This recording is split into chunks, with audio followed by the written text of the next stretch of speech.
Hi అండి, welcome back to my channel Mary's fruit garden. Hope you're doing good. ఇదో చూడండి, ఎన్ని కూరగాయలు నేను పండించానండి. ఎన్ని రకాల వంకాయలు ఇంతకుముందు వీడియోలో కూడా నేను చూపించాను. 10 వెరైటీస్ ఆఫ్ వంకాయలు నేను మా తోటలో పండించాను అనమాట. ఇంకా చెప్పలేనండి, అన్ని కూరగాయలు పండించాను నేను. కానీ దానికి మనకి వచ్చే ప్రాబ్లము కూరగాయలు పండించడం, పండ్ల చెట్లు కానీ కూరగాయల చెట్లు కానీ లేకపోతే మనకి పూల మొక్కలకి కానీ ఎఫెక్ట్ ఇచ్చేది ఏంటంటే పురుగులండి. పురుగులు ఇన్సెక్ట్స్ రాకుండా అసలు మనకు తోట ఉండదు అనమాట. తోట ఉండదు అసలు, ఇన్సెక్ట్స్ ఎఫెక్ట్ చేయని తోట. సో నేను దానికి పురుగులకి ఏం చేయాలనేది చెప్తాను. ఇదేంటంటే దీన్ని ట్రైకోడర్మా విరిడి అంటారండి. దీన్ని ఫస్ట్ నేను ఎట్లా ప్రిపేర్ చేసుకోవాలనేది చెప్తాను. ఇది 5 లీటర్స్ వాటర్లో నేను ఒక 3 గుప్పిళ్ళు వేసానండి. అంటే around 6 table spoons of trichoderma viride వేసాను అనమాట. సో బాగా కలిపేస్తున్నాను. కలిపేసి అన్ని మొక్కలకి కూడా మొదళ్లలో పోస్తానమాట.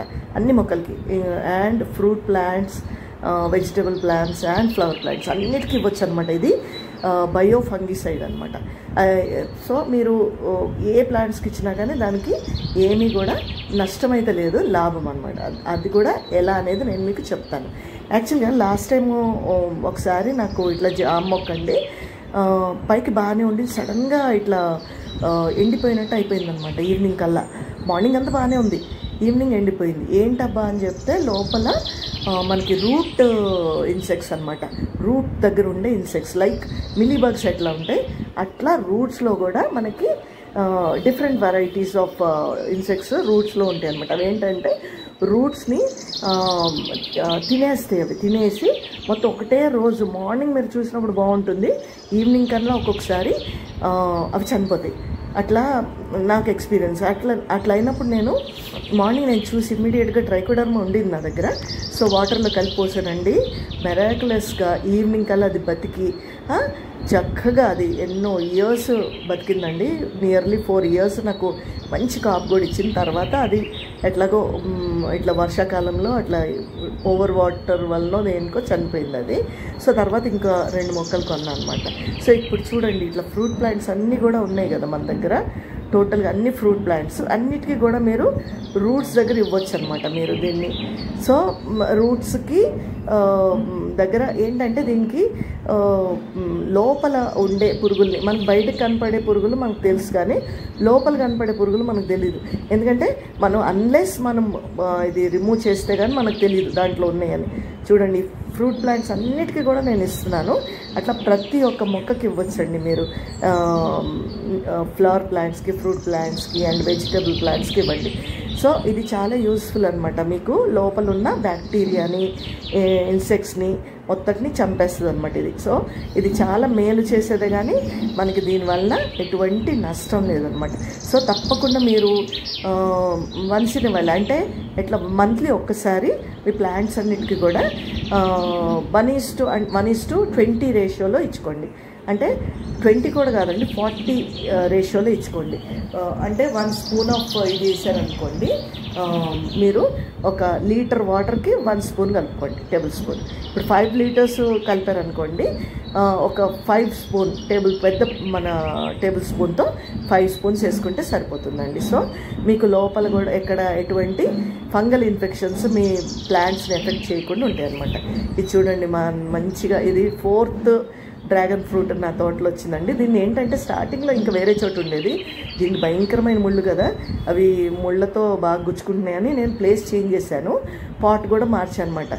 సో ఈ ఇయర్ వస్తుందని అనుకోలేదు, మెరాక్యులస్గా ఈ ఇయర్ కూడా కాయ నన్ను డిసప్పాయింట్ చేయకుండా కాయ వచ్చిందనమాట. సో చాలా హ్యాపీగా అనిపించింది అనమాట. ఇది చూడండి, ఇదైతే మన ఫిగ్స్ రోజు మనకంటే ముందు పిట్టలు తెలిసిపోతుందని అది పండిందని. ఇప్పుడు చూడండి, అది విచ్చుకోలేదు కూడా, ఇంకా ఓపెన్ కూడా అవ్వలేదు, అయినా కానీ పండిందని వాడికి తెలుసు, కొట్టేసినాయి.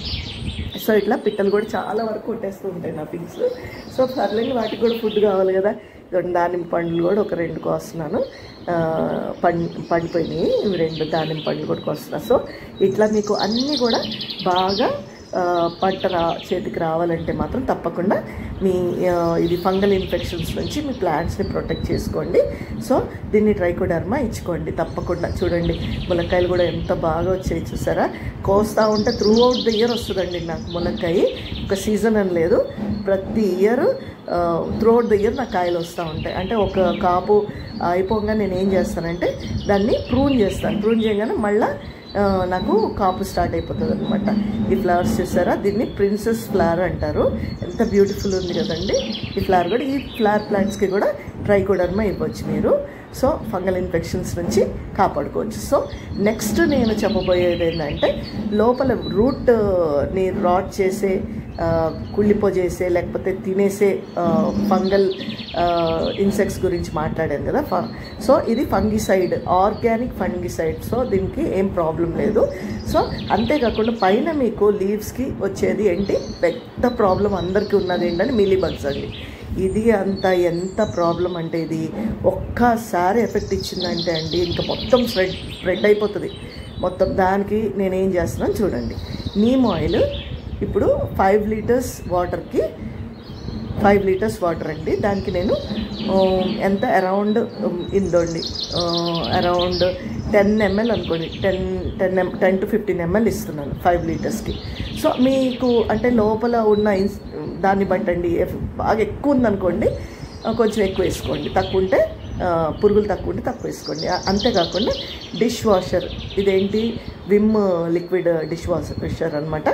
దీన్ని కూడా కలుపుతున్నాను అనమాట. దానికి ఎఫెక్ట్ మంచిగా ఉంటుంది. సో లిక్విడ్ సోప్ కలుపుకున్నా కానీ సరిపోతుంది. సో కలుపుకొని డైరెక్ట్గా మీరు ఏంటంటే ఎక్కడెక్కడైతే మిలీబగ్స్ ఉన్నాయో వాటి ఎఫెక్టెడ్ ఏరియాస్కి మీరు డైరెక్ట్గా దీన్ని స్ప్రే చేసుకోవడం అనమాట. అంతేకాకుండా మీరు వాటర్లో అంటే మొదళ్ళలో పోసినా మంచిదే, కానీ మిలీబగ్స్ పోవాలంటే మాత్రం మీరు చాలా ఎక్కువ ఉన్నాయి అనుకోండి మిలీబగ్స్, దాన్ని వీక్లీ వన్స్ ఇవ్వండి.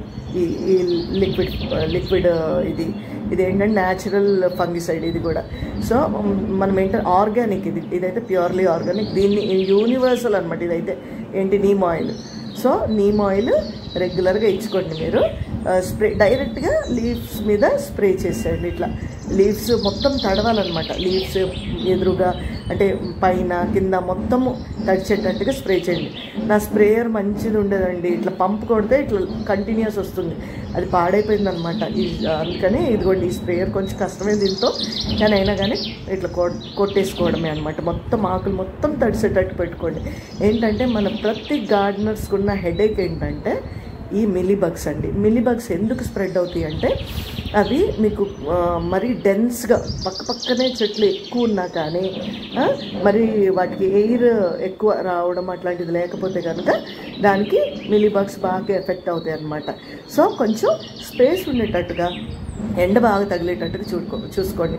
Too much watering and less watering, ఈ రెండింటి వలన కూడా మిలీబగ్స్ ఎఫెక్ట్ అవుతాయి అనమాట. మిలీబగ్స్ని ఏంటంటే చీమలు ఉంటాయి కదా, చీమలు వాటిని ప్రొటెక్ట్ చేస్తాయండి. అవి కింద పడిపోయినా కానీ తీసుకొచ్చి ఆకుల మీదకి చేరుస్తాయి. ఎందుకంటే అవి ఒక టైప్ లిక్విడ్ని రిలీజ్ చేస్తాయి అనమాట. ఒక గమ్ టైప్లో, ఒక హనీ టైప్లో ఒక లిక్విడ్ వస్తుంది ఈ మిలీబగ్స్ నుంచి. ఆ మిలీబగ్స్ ఏం చేస్తాయంటే అవి రిలీజ్ చేసినప్పుడు ఈ చీమలు వాటిని తింటాయి. సో పరాన్న జీవులు అంటారు కదా, అట్లా అది ప్రొడ్యూస్ చేసింది ఇది తింటూ ఉంటుంది అనమాట. అది దీని ఓన్గా ప్రొడ్యూస్ చేసుకున్న ఫుడ్, ఇది సంపాదించుకుంది ఏం కాదు. ఇది ఎక్స్క్రీట్ చేసిన దాన్ని యాంట్స్ ఏం చేస్తాయి అంటే తింటూ ఉంటాయి. అందుకని అవి కింద ఉన్నా కానీ ఆకుల మీద చేరుస్తుంటాయి. సో అవి రెండు కలిసి పనిచేస్తాయి అనమాట. చీమలు బాగున్నాయంటే మిలీబగ్స్ కూడా ఎక్కువ ఉన్నట్టు.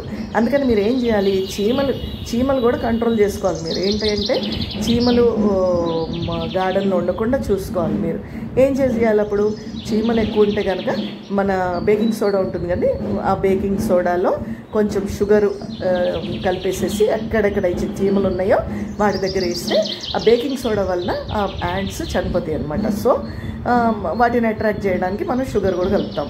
సో యాంట్స్ని కూడా కంట్రోల్ చేశారనుకోండి, యాంట్స్ కంట్రోల్ అయిపోతాయి అనమాట. మిలీబగ్స్ పోయినాయి అంటే యాంట్స్ కంట్రోల్ అవుతాయి. అంతేకాకుండా ఎండాకాలంలో మనకి యాంట్స్ చాలా ఉంటాయండి. మొత్తము గింజలు వేస్తే ఒక్క గింజ కూడా ఉండనియవు, అన్ని గింజలు తినేస్తాయి తవ్వేసి. సో అలాంటప్పుడు కూడా ఇది చూడండి మనకి ఎక్కువ ఎఫెక్ట్ ఇచ్చేది వెయిట్ కంటే అండి మిలీబగ్స్. బ్రింజాల్ ప్లాంట్స్కి, పాదులకి, టొమాటోస్కి అండ్ చిక్కుడుకాయలకి అన్నిటికీ కూడా మిల్లీ బగ్స్ ఎఫెక్ట్ ఇస్తాయి. ఈవెన్ ఫ్లవర్ ప్లాంట్స్ కూడా.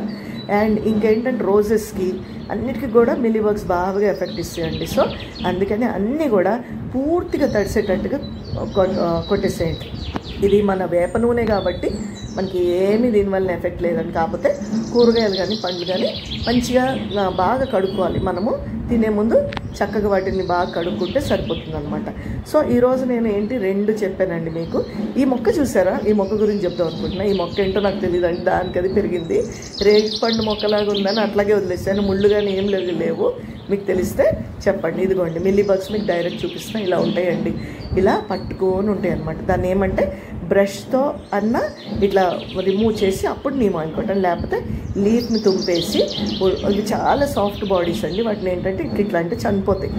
ఇట్లా ఉల్టా చేసేసి చంపేసి పడేసి పూర్తిగా అప్పుడు నీమ్ ఆయిల్ పూర్తిగా టాప్ టు బాటమ్ మొత్తం స్టెమ్ దగ్గర నుంచి లీవ్స్, ఫ్లవర్స్ అన్నీ కూడా తడిసేటట్టుగా బాగా స్ప్రే చేసుకోండి. బాగా స్ప్రే చేస్తే ఏంటంటే మీకు వీక్లీ వన్స్ కొట్టండి. మిల్లీ బగ్స్ బాగున్నాయి అనుకోండి, వీక్లీ వన్స్ కొట్టుకోండి. అండ్ ఇది మాత్రం మన ట్రైకోడర్మా మాత్రం మంత్లీ ఒకసారి ఇస్తే సరిపోతుంది. మంత్లీ వన్స్ మీ ప్లాంట్స్కి ఇచ్చుకోండి. సో మీ ప్లాంట్స్ అన్నీ కూడా హెల్తీగా అండ్ ఆర్గానిక్గా ఉండాలంటే ఈ రెండింటిని చెయ్యండి. అండ్ ఇది చూడండి, ఇది మన క్యుకుంబర్ ప్లాంట్ అనమాట. దీనికి చూడండి, ఈ ఆకు పురుగు అనమాట. ఆకు లోపలికి వెళ్ళి లోపలున్న దాన్ని అంతటిని కూడా తినేస్తుంది. శాప్ని మొత్తం తినేసి దాన్ని ఆకు పనికి రాకుండా చేసేస్తుంది అనమాట. రకరకాల పురుగులు అండి, గొంగళి పురుగులు, ఎన్నో రకాల పురుగులు వస్తూ ఉంటాయి. సో వీటన్నిటి నుంచి మనం ఇట్లా మన గార్డెన్ని ఇలాగ ప్రొటెక్ట్ చేసుకోవాలండి. హోప్ నా వీడియో మీకు నచ్చిందని అనుకుంటున్నాను. నా వీడియో కనుక మీకు నచ్చితే లైక్ చేయండి, షేర్ చేయండి. ఫస్ట్ టైం నా ఛానల్ విజిట్ చేస్తున్నట్టయితే తప్పకుండా సబ్స్క్రైబ్ చేసుకోండి. Thanks for watching. See you in my next video.